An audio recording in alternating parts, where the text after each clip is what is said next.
Fringe चौड़ाई बढ़ेगा जब, अब ये याद रखिएगा, फ्रिंज की चौड़ाई का जो व्यंजक होता है बीटा बराबर लैम्डा डी बटा डी के बराबर होता है।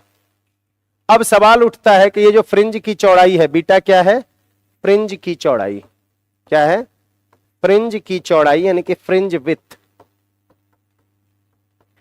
लैम्डा तरंग धैर्य क्या है?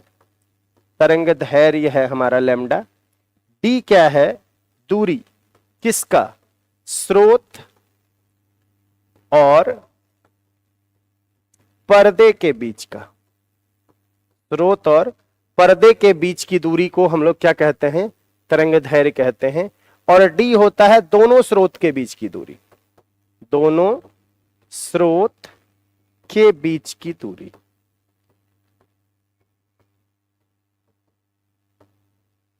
ठीक है, तो अब यहां पर हम लोग देख सकते हैं कि फ्रिंज की चौड़ाई कैसे बढ़ेगा। हम लोग देख रहे हैं कि बीटा जो है वो समानुपाती है लैम्डा के भी, और बीटा जो है वो समानुपाती है कैपिटल डी के भी, लेकिन बीटा जो है व्युत्क्रमानुपाती मतलब इनवर्सली प्रोपोर्शनल है छोटी डी के।